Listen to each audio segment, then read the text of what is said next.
Hey, welcome back. This one here is going to be one of my comment thought videos on what is going on with Games Workshop. And I've talked about 10th edition, but not really gotten into any of these articles, I don't think. Maybe one of them when it first was announced. But yeah, this is um, this is good. I'm really liking everything they've shown so far for 10th. Nothing is standing out as a big red flag for me that I should be worried. So overall, I'm maintaining my positivity. I'm still working on cleaning up my older minis that I want to get tabletop ready again. So right now I've got a whole bunch of Australians that I am rebasing and touching up their paint, and I'm going to be varnishing them today so that they don't chip again in the future, and that their new bases stay together. I'll get some videos of that up here soon, hopefully. But yeah, this here, just the way the rules are looking, it's really good. I still prefer older editions of 40K. That hasn't changed as of now. That could, once this edition finally comes out, maybe they will put a bunch of stuff in that really does change my opinion and make me finally see kind of what they've been going for. Maybe this is the one where they get there. I don't know. We'll see. But I'm really liking overall how everything's laid out on the cards. I like the stats as they're presented. The objective controlled is really nice, knowing that things like Terminators are worth 1, but what looks to be the basic OC for troops is going to be 2. It does mean that you don't have to worry that um, 2 or 3 like things are going to show up and just swamp you because they're better than you.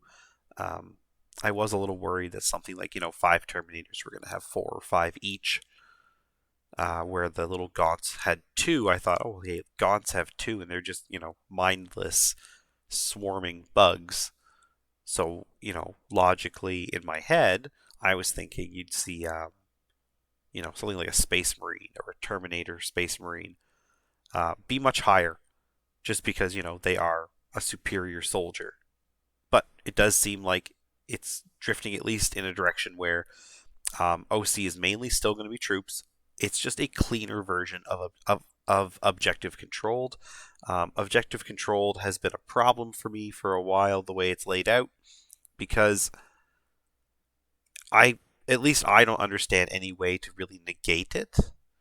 I'm still not super great with the ninth edition rules. Maybe there is a way that I'm missing, but it just felt like one guy could hold an objective and everything else that was there didn't really matter unless it was a troop choice with objective secured, or anything that you could get objective secured on. So it's nice to see that it's just going to be a flat out numbers game. Yes, there's something thematic about like one guardsman or one space marine holding the objective as they're surrounded, but they're going to lose. If you're getting into the narrative side of it, like they're not going to survive. It's a last stand, and as soon as they're dead, the objective is lost. There could be times when that's nice. The idea that you have to hold till such and such a turn. Yeah, that's cool.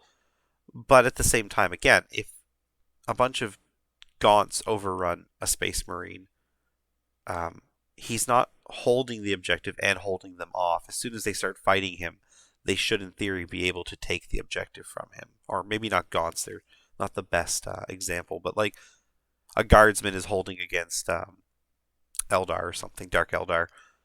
2 or 3 of them go to fight him, and then one goes and presses the button, whatever it is. So, again, I do like the OC. It does mean that just simply overwhelming your enemy does give you a benefit, and not just against other objective secured units. Anyways, what they're doing this week is they're showing off a ton of different stuff, and this is the one I've been waiting for, was just sort of what the flavor was going to be for our armies, because it has sort of come across like a lot of what we have right now is going to go away. We've already, as we saw in the Astra Militarum Imperial Guard book, we don't have our regiments anymore. We can just pick some regiment traits or keep the born soldiers, and that's our flavor. If you want Cadians and Catachans and Krieg and just, I don't know, whoever, Talarn, you can have all four regiments working together because you have the three data sheets that are specific to regiments, and then you have infantry squads. So it became more of like a ad hoc sort of mishmash army that we could make, which is fine. There's cool things to be done with that, and nobody's forcing us when you can still have upwards of 12 of the troop choices. I don't see an issue with that. It lets us do more with our army. But this new way, where you get 3 of every battle sheet, 6 if they're battle line. Now you still can make your army specifically to one regiment between any of the data sheets and the infantry squad.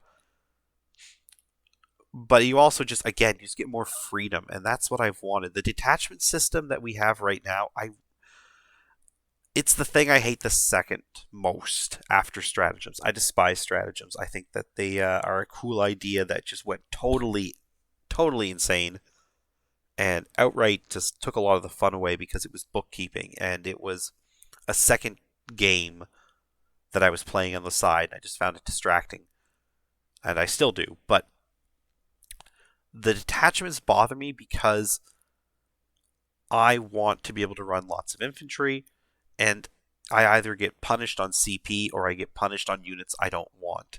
I don't mind having to take fast attack, but we only have so many options, and it just feels boring to always just take, okay, I'll take 3 sentinels because they're the cheapest. I can do that, but again, it's boring. I don't like to play that way. I don't want to play just because that's the best way to do it. I want to play a game where I picked my army because I liked what I picked. So, hopefully, everything that we've seen so far and the way we see how our books work currently, as far as choices go, that should all come together. I think and make a really great way to make thematic and fluffy and personal armies. And now they have this shown off. Let's get right to it. It's finally time for me to stop rambling, I think, and start talking about the article. Basically, when you pick an army, you're gonna pick a like a, I don't know what to call it. What do they call it here? I guess they're a detachment, but you get. It's not like detachments are now. They are more specifically designed to just basically say, this detachment means you get this ability, or you get to pick from these abilities. So Space Marines have this one, Oath of the Moment. They pick an enemy unit during their command phase. Until the next command phase, they get to reroll hits and wounds against that unit, as long as they have Oath of the Moment. And as far as I've noticed, the 2 Marine cards both had Oath of the Moment, I believe. So that's good. We then had the Tyranids. So Swarming Instincts is one of them. I'm going to read this here. Is the ability to attack your attack against infantry and swarms, landing extra blows whenever you score a critical hit. So a critical hit is when you roll a 6 on your to hit roll. So sustained hits is you get an extra attack. It's what do they call it? Exploding 6s right now. I'm not up on the meta, but I think it's called an exploding 6. And then they get lethal hits, which, if I understand correctly, down here is basically auto wounds. So it's kind of like what Born Soldiers for the Guard does right now. You roll a 6 to hit, and then it becomes an auto wound. And then they get a precision thing. I don't think they said what precision was. Maybe it's like an AP bonus? I bet it's what it is. It's probably an AP bonus. So basically, Tyranids, when they start the game, they pick one of these, and all of their Tyranid units get this. So are you playing against a horde? Well, then you're going to want extra attacks, I bet. Are you playing against somebody who's got their own monsters or tanks, and you're worried you won't be able to hurt them? Hyper-aggression. And it seems like if you're playing against elite stuff, you have this. This, like I said, I feel like precision means that you're going to have a bonus to AP, like AP -1 or something. And yeah, there's a whole bunch of different things going on here. Here's another one that they show off is there was just too many stratagems, like I've said many times, like many people have said. Now we're going down to, what is it, 12 core stratagems. And then no detachment will contain more than 6 stratagems. So you're going to have 18 total. It's still a lot. But if it's 12 core, that's like, as far as I'm concerned, that's easy because I'll know which ones are good for that specific army. Um, and that's easy to remember. The 6 special ones, again, that's easy to remember. Um, this is just becoming very manageable to me. So I can remember 18 total stratagems, especially when I'm probably only worried about maybe 12 of them total in the course of a game. And even then, some of it might be like, these like 5 are useful later, these 5 are useful at the start, sort of thing. I'm sure there'll be times that they're best used. Um, Here's an example one from the Gladius Task Force. The Space Marine unit gets Armor of Contempt, so basically AP goes down by 1, or gets worse by 1. So AP minus 1 becomes AP 0. It does not say that it's to a minimum of 1, so I'm guessing it means you can take it to a 0. And then they also show off an enhancement. This is the new replacements for Relics and Warlord traits. I actually liked Relics and Warlord traits. I thought they were fun.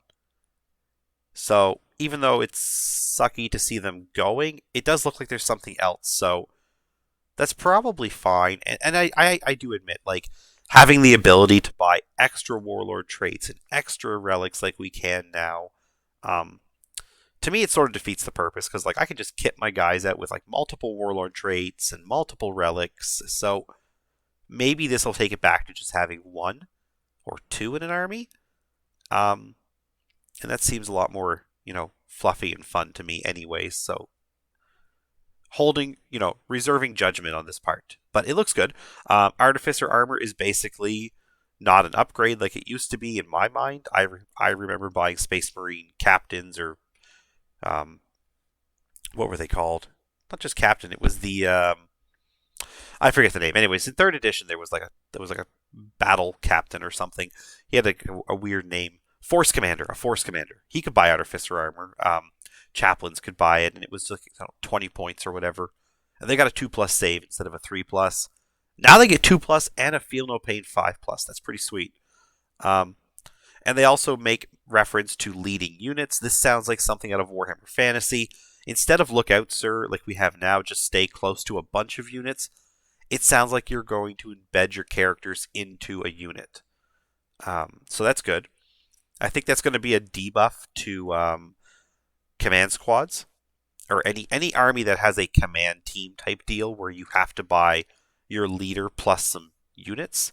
I think that'll be a debuff for them, simply because you're always going to be in a smaller unit versus being able to take them and stick them in a bigger unit. But I do think that's what this is. I do assume that when they say your commander to enhance can allow the commander to enhance a unit they're leading, and they're like, oh, did we say leading units? Find out next week. I just assume, yeah.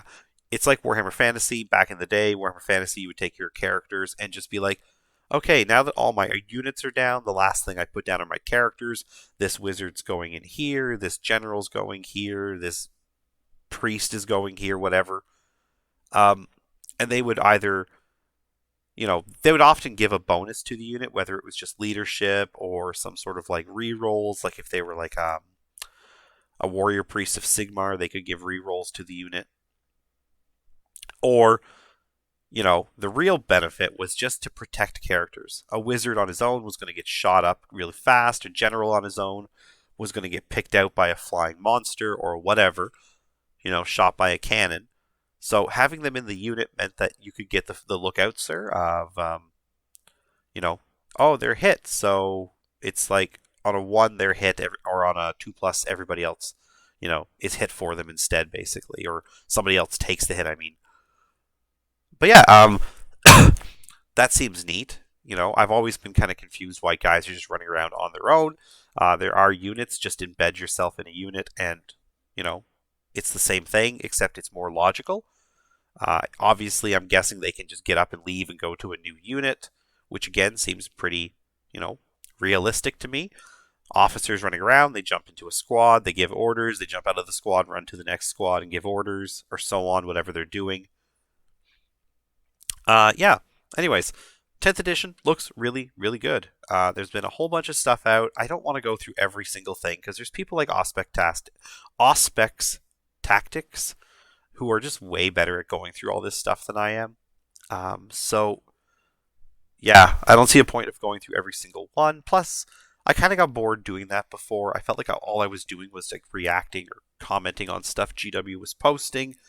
So I want to keep that to a minimum, like I think I've said. I will put out some more videos this weekend, hopefully. I've been meaning to do an unboxing for a terrain set I got. I just haven't had a chance to set it up because it takes like a whole table. It's quite neat. Many people have probably already seen it, but I want to show it off now that I have my own copy and I've used it a few times and give my thoughts on it. But yeah, anyways, thanks for watching. If you have any thoughts or questions, comments, you can leave them down below, and I'll try to get back to everybody as quickly as possible. And yeah, thanks for watching. Have a great day.